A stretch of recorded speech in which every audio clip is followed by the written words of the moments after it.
అందరికీ నమస్తే అండి. Chicken curry చేస్తున్నానన్నమాట.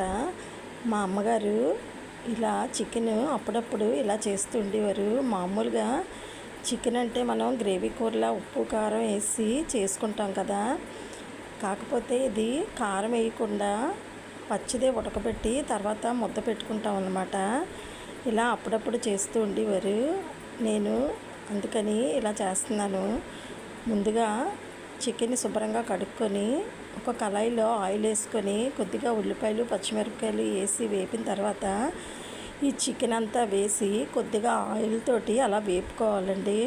చికెన్ని ఆయిల్లో అలా వేగిన తర్వాత కొద్దిగా ఉడికిన తర్వాత నీళ్ళు వేసుకోవాలన్నమాట. ఒక గ్లాస్ నీళ్ళు వేసుకొని బాగా ఉడికించుకోవాలి. అది చికెన్ బాగా మెత్తగా ఉడికిన తర్వాత ఆ వాటర్ అంతా చికెన్లో ఉన్న వాటర్ అంతా అయిపోయిన తర్వాత ఇది మసాలా పేస్ట్ అండి.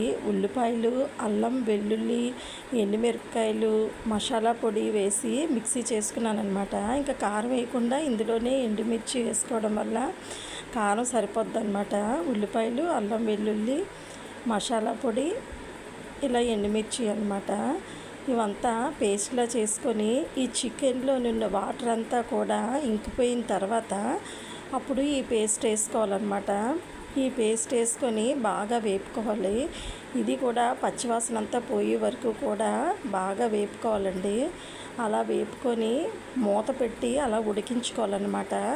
అప్పుడు ఈ మసాలా పేస్ట్ ఈ చికెన్కి అంతా పట్టి బాగా టేస్ట్గా వస్తుంది అన్నమాట. కొద్దిగా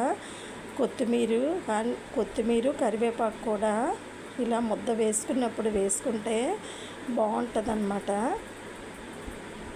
ఇలా మసాలా పేస్ట్ అంతా కూడా కలిపేసుకున్న తర్వాత మళ్ళీ మూత పెట్టి మళ్ళీ ఈ వాటర్ కూడా అంతా ఇంకిపోయే వరకు ఉడికించుకోవాలండి.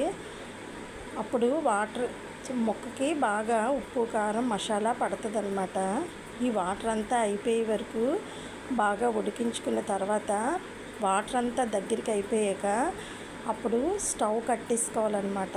దగ్గరికి ఎగిరి లేకుండా ఇంకా పెట్టేసుకోవాలి. అప్పుడు ఇలాగా దగ్గరికి అయిపోయాక ఈ చికెన్ కర్రీ చాలా బాగుంటుంది అన్నమాట. ఇలా అప్పుడప్పుడు చేస్తే బాగుంటుంది. మామూలుగా అయితే చికెన్ గ్రేవీ అంటే మనకి రొటీన్గా చేసుకుంటాం కదా, అలా ఉంటుంది ఇది.